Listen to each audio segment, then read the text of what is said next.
So we all already talked about death and piracy. What's left? What's worse? Worth. Welcome to the Half Pint, where we resurrect the. No. I lost it. Whatever it was, it is now gone. So, welcome.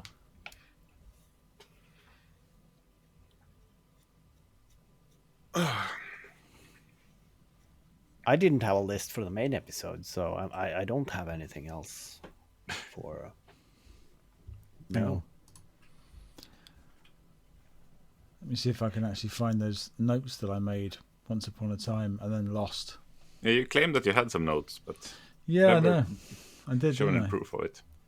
I found out that the auto-align audio in DaVinci works much better now than it did last time I used it. So I guess it was some kind of update that made it work better. Maybe. Oh, you're editing in DaVinci? Yeah. Ah. I chucked it all in Adobe Audition. This is the not the podcast, but the video editing. Oh, right. Sorry. Yeah. We've been casually assuming we're talking about the same thing. Being wildly wrong. Yeah, I thought about are they really calling it that? No. Yeah, because I had some problems with DaVinci when I tried to sync audio recorded separately to the video.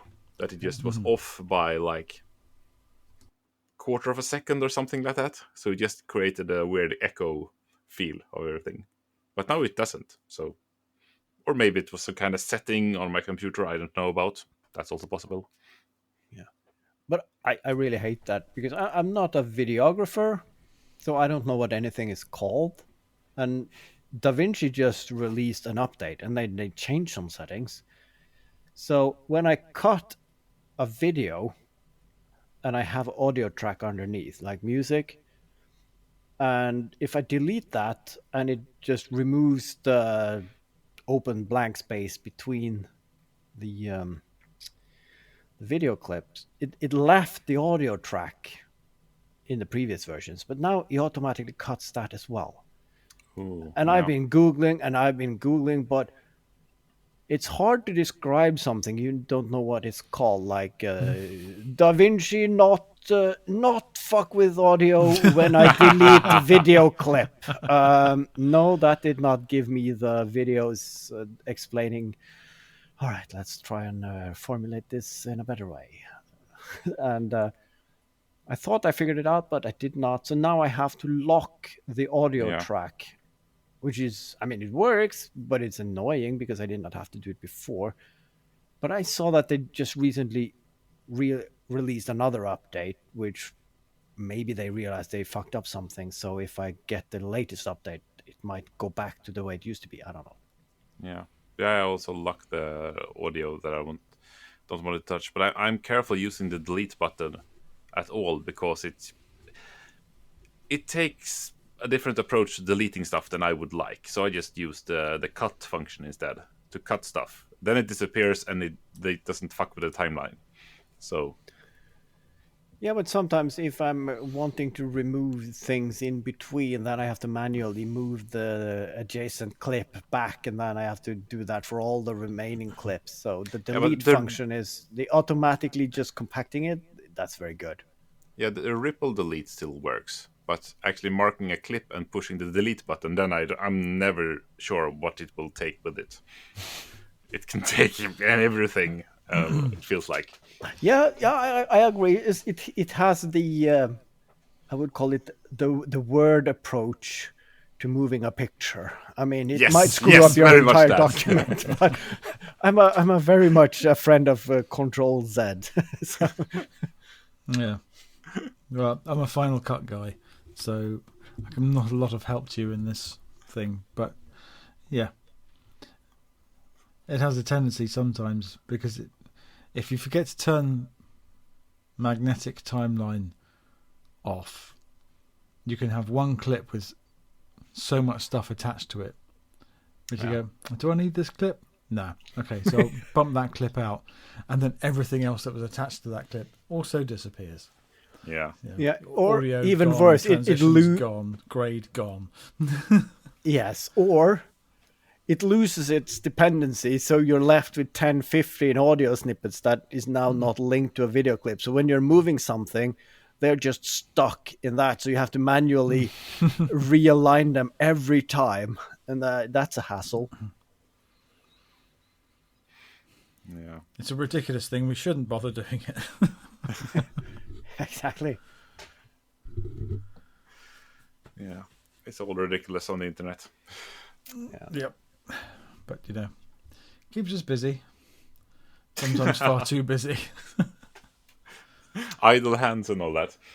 I know, but it does sometimes reach a point where it's just, you're doing one thing, but you can't focus because you so desperately want to be doing some other thing. Well, Yeah. And then you get... Speaking of... Oh, look at that. Or it's only blue. And it's empty. I mean... I thought it was a really silent accordion when you showed it. Yeah, you can add your own music. Best kids accordion ever. Yeah, that's what we do with all the toys for the kids. Oh no, it's out of battery. It broke. Someone accidentally punctured the microphone or the speaker membrane. I don't know who did that. someone has very carefully removed all the internal components. Oh, what a travesty. Yeah. So, do you think that will work for your purposes, or? No. That doesn't mean I'm not going to build it. I mounted the again, I don't know what it's called. It's the catch system for the two pumping bellows, and the accordion bellows is going to be an accumulator sitting on top of that. And I just dry fitted some parts yesterday and realized I don't think these are going to pump enough air. I mean, they are probably going to pump air as intended. I just didn't do any calculations on volumes and needed and whatnot, because I just like to build things. So I don't think it will be enough, but I'm still going to build it. And I mean, that's the beauty of having a YouTube channel called Behind the Mistakes. I mean, the bar is really low, so I can still build it and make a video out of it and call it a success, and then just shelf it. Yeah. But it was failure. We just redefined what success means. Yes. And I mean, to be fair, at Skaperfestivalen, you can't really be playing the Hellcorder all day. So if it's down for upgrades and you're tinkering with it or showing the inside or something like that, it's fine. Yeah, it doesn't have to be functioning. It's going to be a show and tell. It's much more easier to just stand there and talk rather than to showing people and playing, because then you're going to be spending the entire 2 days with a guitar on you, and I don't really play guitars that well, so it's just What you should have is a computer running a video with you playing the Hellcorder and just headphones for people so they can listen in on it without everyone having to hear that. Yeah. But that's I'm so glad you mentioned that, because I had that idea, because I have on my work laptop, I have a separate screen for when I'm sitting in a meeting room, and this is driven very easily by a USB-C plug. So I'm thinking, should I, on the Hellcorder, just slap that screen and have the laptop shoved in a drawer underneath and just rotating some of the YouTube videos from the build?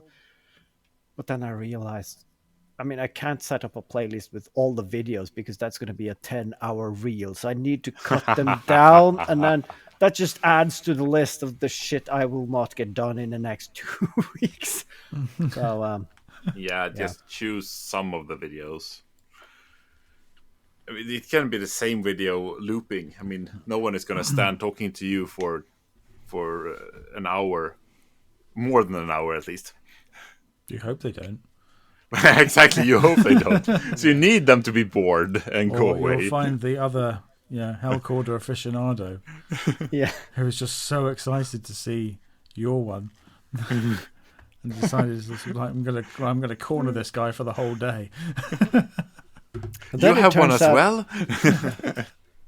And it turns out there's a whole community out there. So it turns out I am a ham radio guy anyway. It's just it needs recorders. The ham recorder guy. Ham Hellcorder. That's the one. I think it's going to be good.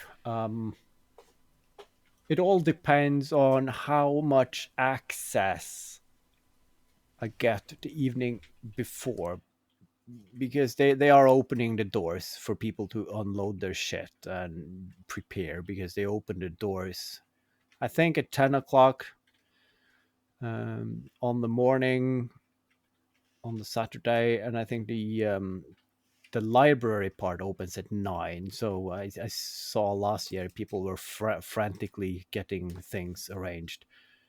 Yeah. I was kind of hoping that I don't want to move my entire wall in one piece, so I would like to make it modular so I can bring my drill and just knock it up after we have arrived there. But then I'm going to need a few hours in the afternoon, and that's going to be fun if there are other makers there as well setting up camp, because then we can spend a few hours, drink a few beers, using the drill, putting up some stuff, and then hopefully that is doable. Yeah, I'm sure you'll have some friends there that you can recruit for carrying and helping out. Yeah, I think most of the things are on wheels, so it should be easily carried in. So, yeah. But it needs a bit of rigging inside. So, we'll see. I mean, it will work itself out. I'll be one of very many, so it does. I mean, if it's just half decent, it's good enough. Good enough is good enough. Yeah. You just turn up with your entourage, point to where stuff needs to be, and just sit back with a nice cold beer, Yeah. and then swan in and take all the glory. Yes, I did all this. Well, my team did it for me, but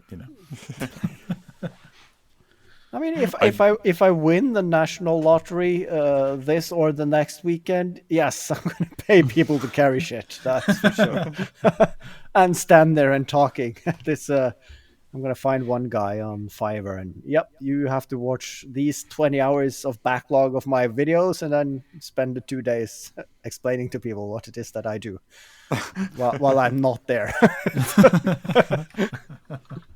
Sounds like a dream. Well, I'm picking out my weekend yacht, not my weekday yacht. Oh, definitely need. Oh, so what would your dream lottery win scenario be then? What would you do? What would you do with your day if you didn't have to go to work again? That is.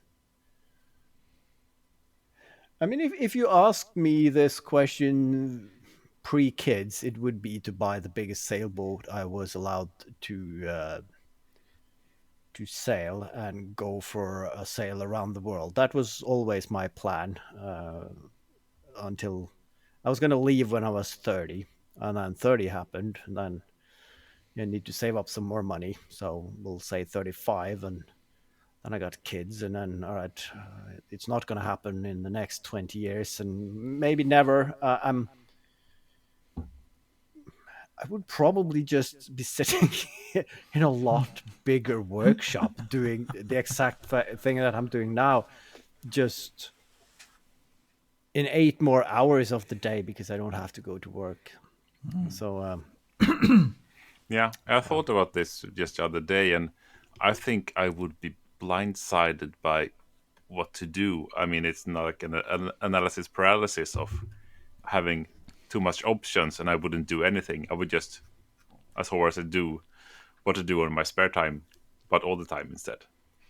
So I think I would be really I would not be a boost for the economy. I wouldn't go spending because, or just I don't know. No, No, I think having all that money would give you the luxury of having a very simple life if you wanted to, Yeah, couldn't it? just I pay don't off the remember. mortgage and then I don't know. Yeah. I had a colleague once and he summed it up very good, but I can't really translate it very well, I think. But he said something that winning a lot of money don't change who you grew up being. So Yeah, you see people winning the lottery and they are living in these 60s very standard houses. And what they do is they just buy bigger versions of those houses. And I mean, they don't really change. They just do a little bit bigger in yeah, comparison to see people who they say have like old money. Like you don't change your style of clothing, you don't change your friends, and you move in different circles because they won't accept you anyway. So you just spend more money on the shit that you still use money on. You're just getting either more of it or bigger of it. And yeah. yeah, I mean, Money and power just makes you more of what you already are. So if you're an asshole to begin with, you're just a bigger asshole. yeah. No, that's true. I'd definitely move back out. I'd move out of the city again. Yeah, I'd definitely move back to the countryside because I'm a country boy at heart. I always lived there. I grew up in the sticks, and then when you become a teenager, living out in the sticks is boring. Yeah, And now it's the dream. And now it's the absolute dream. You're desperate to get out of the middle of nowhere to go and find jobs and people and nightlife and excitement, and now you want none of those things. That's the thing, though, because my wife is laughing at me because you don't want to be a farmer, you just want a barn, and she's not wrong. But of course, I have said at some point I could be a farmer because I have that very romantic view of being a farmer. But the problem is, of course, nobody can live off being a farmer today, so you have to have a job separately. And I don't want that. If I can only be a farmer, and then for 8 hours a day, from 8 to 5, and of course, you all know that that's not how farming works. So that's nope. But if I won enough money at the lottery, I could move out to the countryside and not work and buy a farm, because then you could pay a farmhand to do all the farming business. So you can just be like Clarkson's farm. You can just, I'll go around and thrash around with the tractor for a couple of hours, and then my farmhand will fix all my errors, and I can go in and say, I'm a farmer now, and have a beer. Go and sit on a 5-bar gate and chew a bit of straw and watch the sun go down. I mean, you know that you can live on a farm without being a farmer. That's true. You could dispose of all the smelly animals. Yeah. Sheep But that's expensive. That's the thing. Some of the farms in Norway, they have, I mean, if you buy it, you can't use it as a holiday residence. You have to actually live there. And some of them who are like certified farms, you also have to run them as farms. Now, people get around that because they go and knock on the neighboring farm's door and say, I have a lot of grass that needs cutting. If you cut that grass and sell it, you can take the money from that, and then I can write on the yearly report that I'm still cultivating my land and whatnot. So and you don't have to have animals. That's a hassle anyway. Yeah. Except the cute ones, of course. So yeah, I've got a cat and a dozen chickens, and then because and a you've penguin. got a cat, I always wanted a dozen chickens. Yeah. Now I'd like to obviously have a big workshop with big woodworking workshop, and another big workshop to work on some old vehicle, probably an old Land Rover, an old Land Cruiser, something like that. Yeah, because if you're not working and you don't have to have a car to rely on to get the kids to kindergarten or work, Yeah, then I could see myself having an old Land Rover that, I mean, if it doesn't run this week, I'll go get groceries next week. Does it? I mean, yeah, perfectly fine. Yeah, I can spend a couple of days hammering on it until it runs enough to go to the local co-op. Exactly. Is it reliable? No. Is it efficient? No. Is it cheap to run? No. Is it fun to work on? No. No. Also no. No in all categories. A no car. Yeah. I've been watching a lot of people doing like rewilding projects and things like that. Yeah. That's something I'd definitely be interested in doing. Buying a big old patch of, previously like industrial farming land or whatever, because if it's not being bought out by the massive corporations, farms are just going out of business left, right, and centre over here. Yeah. But yeah, if you've got the money, you can just send it all, in a managed way, send it all back to nature, which I think is probably a sensible thing to do if you can't turn a profit on it, rather than having it there just polluting away. Yeah. Bloody tree hugger. It would be nice to own a forest big enough that if you sit in the middle of it, you can't hear anything, the civilization, and then I could just sit there and have a cup of coffee, and that would be perfectly fine. Imagine that, eh? That was weird though. I did go for a canoe trip down the Yukon River, and at some point I realized I was now 400 kilometers away from any road or anything man-made in any direction. And it was, I mean, you could hear the river obviously, but other than that, nothing. And then I thought, this is perfect. And then suddenly I heard a chainsaw. Yep, because someone has floated the barge down the river, anchored that up at the side because they were harvesting the forest, and of course getting in and out, they used helicopters. So of course I was just silently in my canoe going down there, and they were doing a logging operations, and in the afternoon I just heard 2 helicopters take off, and then because the afternoon shift was coming in, so still wasn't too far away from civilization, but it I've was just quiet. paddled 400 kilometres down the Yukon for a bit of peace and quiet, and here you are with your king chainsaw. I hate it when it happens. Yeah. Yeah. There's someone around here who's got a leaf blower, and they're absolutely obsessed with it. As soon as, especially this time of year, it's like just let the leaves fall, man. Yeah, they will be gone by spring anyway. I mean, exactly. they do rot and compost under the snow. So I live in a block of flats on the top of a hill, and so you can see sort of down the hills these big houses with their massively manicured lawns. And I was out there with their leaf blower and their perfectly regulated cut grass. It's like, what a way to live. Yeah. It sounds a bit anal.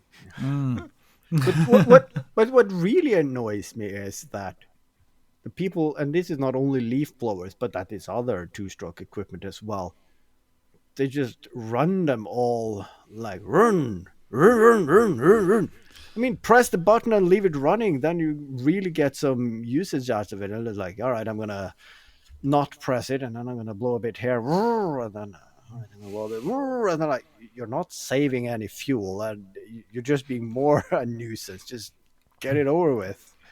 Yeah. No. And this is a small suburban garden. This could be done with a rake. Yeah. But you want the leaf blower, don't you? I mean, could you mount a 2-stroke engine to a rake? Then it would be then it would probably be a hit amongst the suburban masculinists, or whatever they're called. Exactly what motion are you making with that 2-stroke? Yeah. Is it shaking the rake so it moves more easily? I remember in high school, I worked at a company during the summer break, and one of the ladies who worked there, she just came in one day and, I swear to you, if it was a pull string on our vacuum, my husband might hoover every once in a while. So they probably had an argument. That sounds like a Haavard video. Two-stroke vacuum cleaner. And that's the opening story you can tell as well.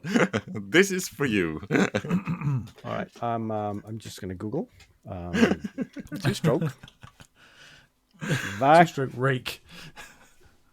I mean, Isn't that Google. an aerator? I mean, it doesn't suggest that when I start typing. So, I mean, Google doesn't show up, and then we do the double test, the litmus test. We go straight to YouTube. And a two-stroke vacuum. Two-stroke portable shop vac. All right, someone has done that.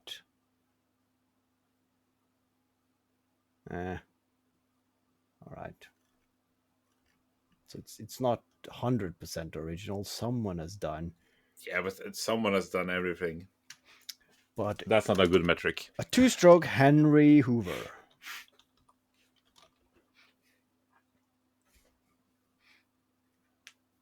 Yeah, someone has two-stroked Henry Hoover, but they put wheels on him and ride him around as a go-kart. No, I want to. No, that's not. Yeah, it's a vacuum cleaner. You should. I mean, that's a good idea. And talking about that, it's not a Henry, but my wife's, and I say my wife's, it is ours, or is it? She paid for it. I mean, we have a vacuum cleaner, which we both use, but my wife was the administrator in getting it. But it has started failing for the last couple of weeks, so maybe it's a sign. Now, we figure out that it is the connection between the motor and the spool. So it's probably very easy fix. So I said I could probably fix that, and she's like, no, but it's 8 years old, and I've seen this other one so I know that if I take it down to the workshop and fix it, she won't be happy because I just robbed her for spending 2 weeks window shopping for a new one, and just like, oh, but this one has this one, and so you can't do that to your wife. Exactly. So I should I have a two-stroke engine, and now I have yeah. It would look marvelous. Can I cancel the appointment with Skaperfestivalen? It seems that I don't have the time this year. A new project has surprisingly landed on my desk. It requires my immediate attention. Yeah. Oh, I'm sorry, Haavard. I'm sorry. Well, I'm sure you bought the Henry pneumatic because they are completely rebuildable. You can order any part for them and rebuild them entirely from parts if you want to. Henry pneumatic? That sounds like an expensive. Just to buy all the parts and put it together yourself like a Lego kit. No, it's yeah, sensible, boring head on here in a minute.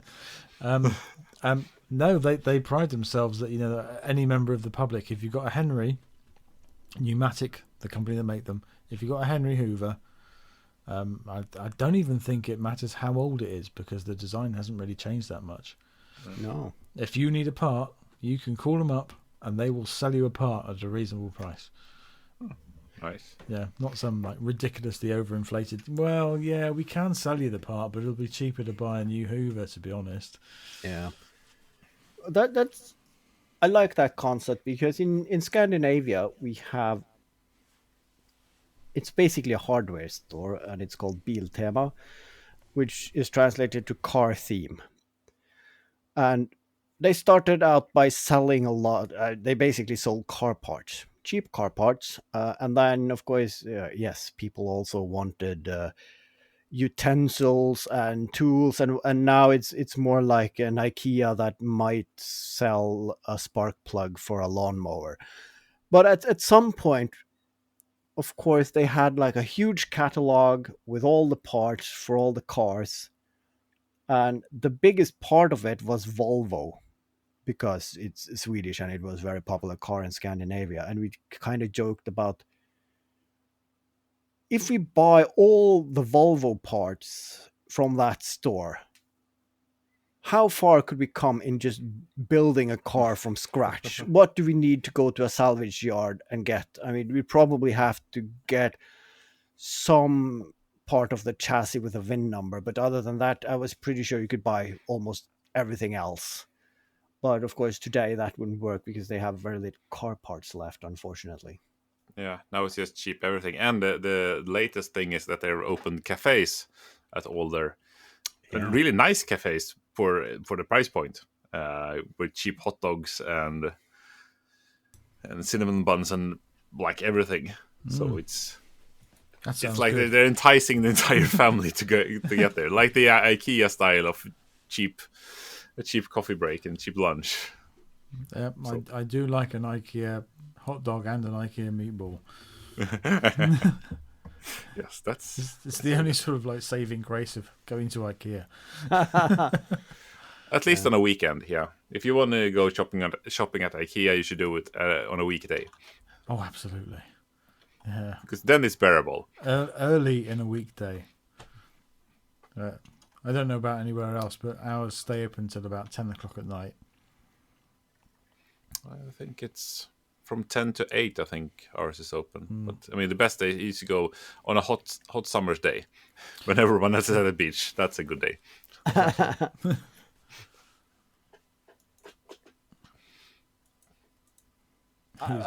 I'm deep into. I'm trying to figure out.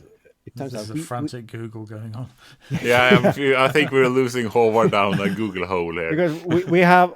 I have found it. We have an Electrolux. I don't really know the model. They look basically the same, but very little people have posted pictures of how they look on the inside. I would like to know what's the orientation of that electric motor. So where can I put the two-stroke one to connect it to the shaft? So yes. But I could also. You can postpone this project until November, I feel. Yes.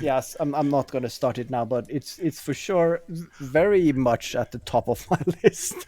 For it's been a while since you used that two-stroke engine. Yeah, I did think about it the other day. I mean, it would only take me an hour to redesign the part that broke, but it's still on the side. The carburetor is spewing petrol from you switch it on until you get it running, so it's a fire hazard. Maybe not something for the living room. No, but I know it's running. I have all the chains, I have the sprockets, so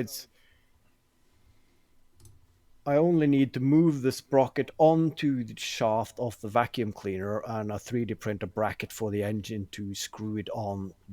I mean, this is a weekend project. This is, I mean, as every brilliant project, it starts with it's a very simple. How hard can it be? And yeah, 2 years later, you're still working on your two-stroke vacuum cleaner. You put it all together and you work out. Excellent. This is fantastic. It's a leaf blower. God damn it, I reversed it. Yeah. No. But then, by the magic of editing, you just reverse the video clip and look, it sucks leaves from 10 meters away. Absolutely. I could just reverse the polarity on the motor, but that doesn't work with two-stroke wound. No, that's the sad thing. You want a hit and miss engine instead, so you don't know if you're going to suck or blow when you start it. I mean, you win some, you lose some.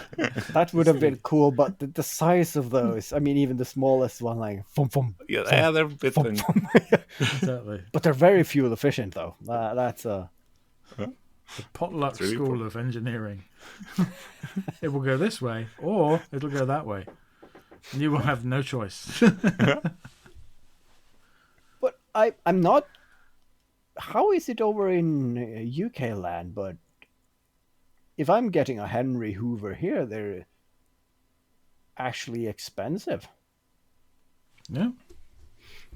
I mean, they're not cheap, but I think... I mean, like, I found one for like £180.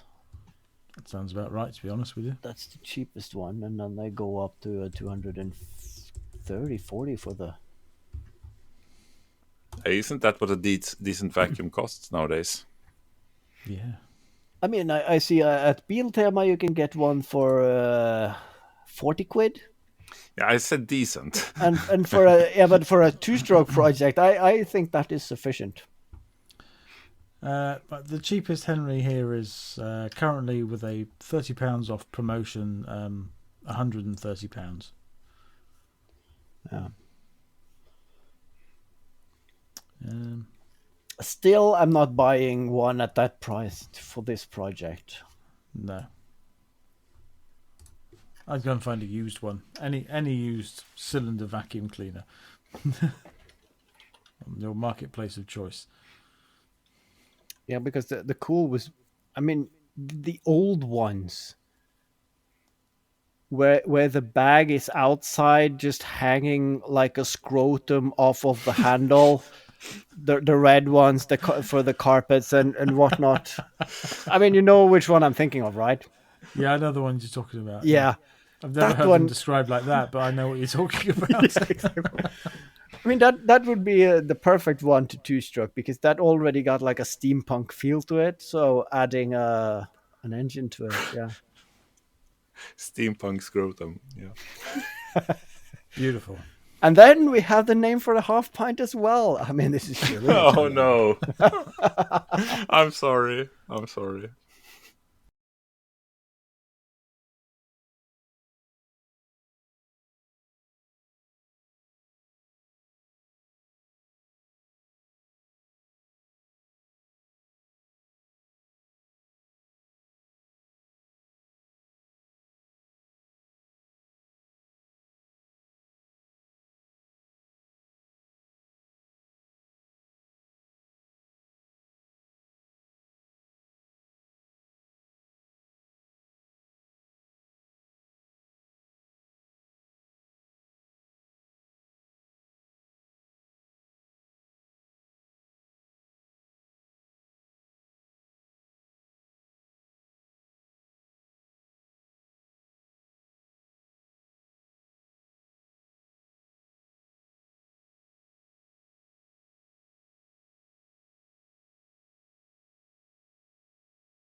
Not sorry.